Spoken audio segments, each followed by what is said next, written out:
আসসালামু আলাইকুম। কেমন আছেন সবাই? আই হোপ সবাই ভালো এবং সুস্থ আছেন। সকলের সুস্বাস্থ্য কামনা করেই কিন্তু আজকের ভিডিওটা শুরু করেছি।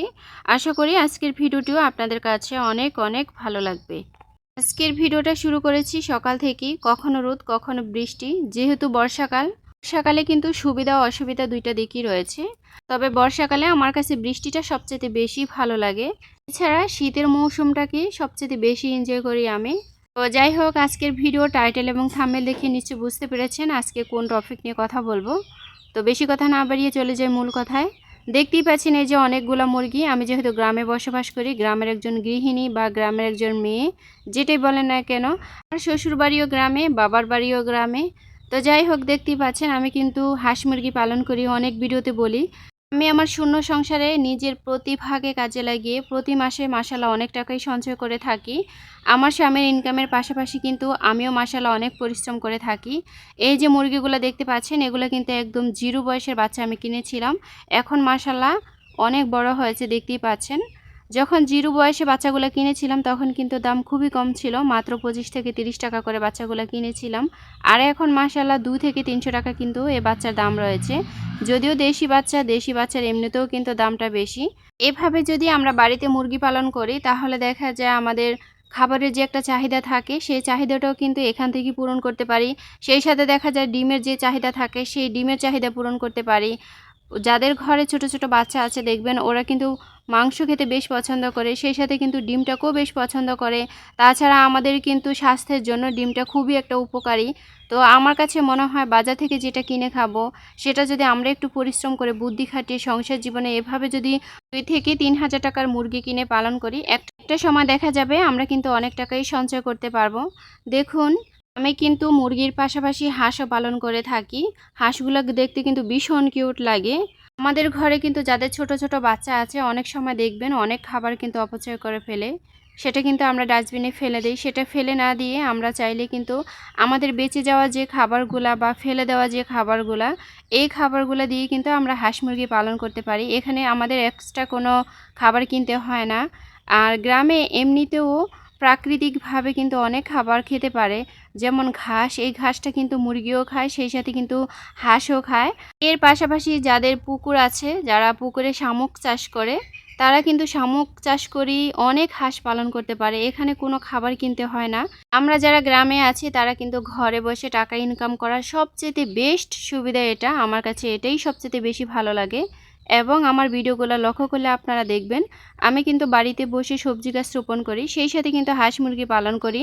আপনারা চাইলে আমার মতো করে এভাবে কিন্তু হাঁস মুরগি পালন করে প্রতি মাসে লক্ষ টাকা সঞ্চয় করতে পারেন। যারা শহরে বসবাস করেন, যাদের বেলকনি আছে অথবা ছাদ আছে, চাইলে কিন্তু আপনারা ছাদে, ব্যালকনিতে বা ছোট একটু জায়গাতে আপনারা চাইলে হাঁস মুরগি পালন করতে পারেন। এখানে কিন্তু আমাদের তেমন কোনো টাকা ইনভেস্ট করতে হয় না। মাত্র অল্প টাকা ইনভেস্ট করার মাধ্যমেই প্রতি মাসে কিন্তু লক্ষ টাকা সঞ্চয় করা যায়। ভিডিও শুরুতে যারা আমার মুরগিগুলো দেখেছিলেন, আমি কিন্তু মাত্র 2000 টাকার মুরগি কিনেছিলাম। যেহেতু বাচ্চাগুলো খুবই ছোট ছোট ছিল, তো দামও কিন্তু খুবই কম ছিল।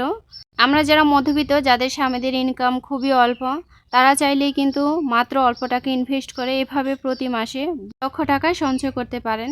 বর্তমান যুগে প্রত্যেকটা নারী কিন্তু পুরুষের তুলনায় অনেকটাই এগিয়ে আছে। আর কোনো নারী কিন্তু ঘরে বসে নেই, সবাই কিন্তু কাজের মধ্যে দিয়ে তাদের সময়টা কাটানোর চেষ্টা করে। অবসর সময় আমি মনে করি হেলা অবহেলা না কাটিয়ে কাজের মধ্যে কাটানোটাই সবচাইতে বেস্ট। আমি কিন্তু আমার অবসর সময়টা ঠিক এভাবেই কাটাই। আর এভাবেই কিন্তু আমার সংসারটার হাল আমি ধরেছিলাম। শূন্য সংসারে মাশাআল্লাহ এখন আমি অনেক প্রতিষ্ঠিত বলতে গেলে।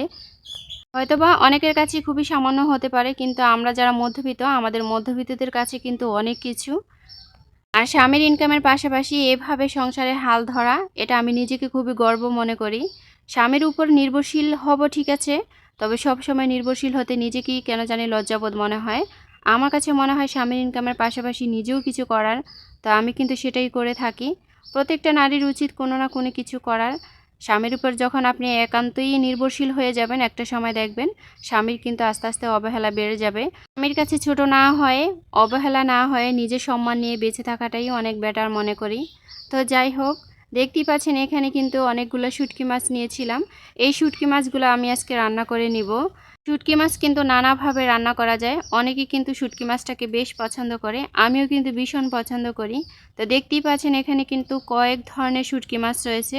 আর বর্তমান বাজারে কিন্তু মাছের প্রচুর দাম। আমরা যারা মধ্যবিত্ত চাইলেই কিন্তু ওইভাবে তাজা মাছ কিনে খেতে খুবই কষ্ট হয়। যার কারণে মাঝে মাঝে কিন্তু ঘরে যদি এভাবে শুটকি মাছ রেখে দেই, অনেক সময় দেখা যায় ঘরে কিছুই থাকে না রান্না করার জন্য। ওই সময় কিন্তু এই শুটকি মাছ দিয়ে যে কোনো রেসিপি তৈরি করা যায়।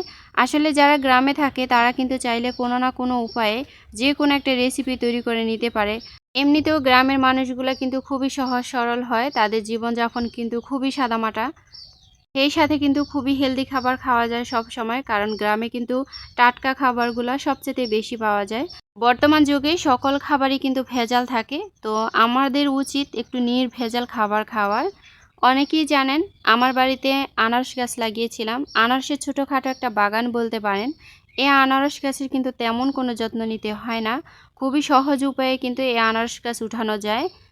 দেখতেই পাচ্ছেন আমি কিন্তু চলে এসেছি আনারস তোলার জন্য। আর এরকম নিজের গাছে যদি এরকম ফল পেকে থাকে দেখতে কিন্তু ভীষণ কিউট লাগে, সেই সাথে খেতেও কিন্তু ভীষণ মজার হয়।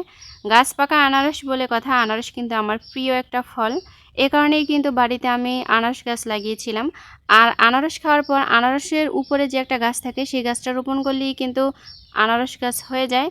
একবার রোপণ করলে কলা গাছের মতো কিন্তু আস্তে আস্তে প্রতি বছর শাখা মেলতে থাকে। সেখান থেকে কিন্তু আস্তে আস্তে গাছগুলো ছড়িয়ে যায়। একটু যদি বুদ্ধি করে আমরা যদি এভাবে আনারস গাছ রোপণ করি, দেখুন আমাদের ফলের চাহিদাটা কিন্তু আমরা অনেকটাই বাড়ি থেকে পূরণ করতে পারি। অনেক সময় দেখা যায় আমরা বাজার থেকে কিনে খাওয়ার সামর্থ্য থাকে না, যেহেতু আমরা মধ্যবিত্ত। তো আমি মনে করি একটু বুদ্ধি খাটিয়ে যদি আমরা আনারস খাওয়ার পরে আনারসের উপরে যে একটা গাছ থাকে সেই গাছটা রোপণ করে দেই, তাহলে কিন্তু আমরা বাড়ি থেকেই আনারস খেতে পারি। এবছর মাশাআল্লাহ অনেক আনারস ধরেছে গাছে, আর আমি কিন্তু প্রতি বছর একবার গাছগুলা ছাঁটাই করে দেই। নিচে যে জংলাগুলা থাকে সেটা কিন্তু বছরে একবার পরিষ্কার করে দিলেই হয়ে যায়। আনারস গাছ কিন্তু অনেকটাই ছোপালো থাকে, তো ছোপালো গাছে কিন্তু প্রচুর কাটা। তো একটু সতর্কতার সহিত কিন্তু কাজটা করে নিলে ভালো হয়। আমি আমার বাড়িতে দীর্ঘজীবী যে গাছগুলা সেই গাছগুলাই কিন্তু রোপণ করে থাকি। অল্প টাকায় যে গাছগুলার হায়াত বেশি থাকে বা দীর্ঘজীবী হয় ওই গাছগুলাই রোপণ করে। এর পাশাপাশি অল্প টাকা ইনভেস্ট করে যেখান থেকে আমি লক্ষ টাকা সঞ্চয় করতে পারবো সেটাই মূলত করে থাকি। যেমন ধরুন আমি হাঁস মুরগি পালন করি, সেখানেও কিন্তু অল্প টাকাই ইনভেস্ট করতে হয়।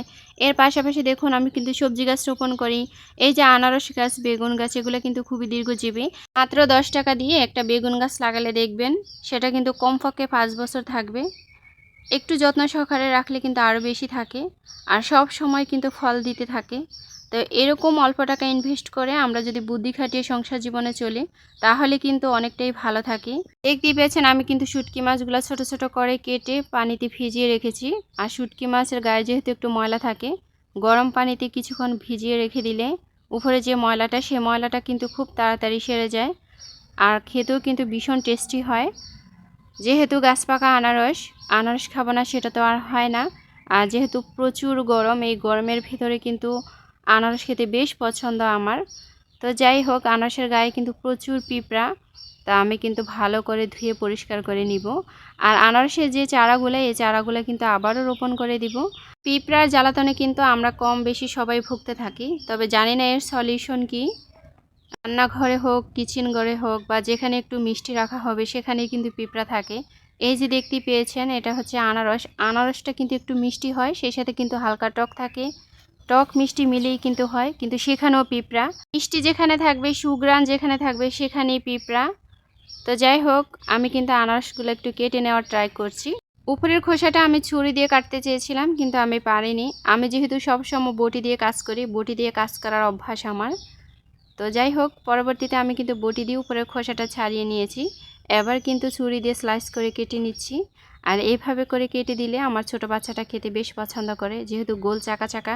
অনেক সময় বাচ্চারা কিন্তু খেতে চায় না, তো বাচ্চাদেরকে কিন্তু চেষ্টা করি কোনো না কোনোভাবে খাওয়ানোর। অনেক সময় এই আনারসই কিন্তু অনেকে লবণ মরিচ মেখে খায়, তবে আমাদের গাছের আনারসগুলো কিন্তু বেশ মিষ্টি, এখানে কিন্তু কোনো লবণ মরিচ দিতে হয় না, এমনিতেই খাওয়া যায়। অনেকে কিন্তু আনারসের এই যে উপরে একটা চোখের মতো থাকে, এই চোখটাকে কিন্তু অনেকে কিভাবে উঠিয়ে ফেলে আমি জানি না। এটা কিন্তু আমি কখনোই পারি না, যার কারণে কিন্তু আমি উপরে খোসাটা ফেলি, তারপর খেয়ে নেই। আর আনারস খেলে অনেক সময় দেখা যায় অনেকে বলে যে দুধ খেতে পারে না, নানা ধরনের সমস্যা হয়। আসলে এটা একেবারেই ভুল, এটা একদমই ভুয়া আমি মনে করি। আমি কিন্তু আনারস খেয়ে অনেকবারই দুধ খেয়েছিলাম, আলহামদুলিল্লাহ আমার কোনো সমস্যা হয়নি। তো ভিডিও শুরুতে দেখতে পেয়েছিলেন কচু তুলে এনেছিলাম কচু বাগান থেকে। তো আজকে কিন্তু শুটকি মাছ দিয়ে কচুটা রান্না করে নিচ্ছি। চলে এসেছি মাটির ঘরে, আর আমি যেহেতু মাটির চুলা রান্না করি, এই রান্নাটা কিন্তু খুবই টেস্টি হয়, যদিও আমার একটু কষ্ট হয়। যেহেতু দেশীয় কচু, এগুলো কিন্তু চাষ করা কচু না, এগুলো খেতে কিন্তু আরও বেশি টেস্টি হয়। তো আজকের ভিডিও এখানেই শেষ। সবাই ভালো থাকবেন, টাটা।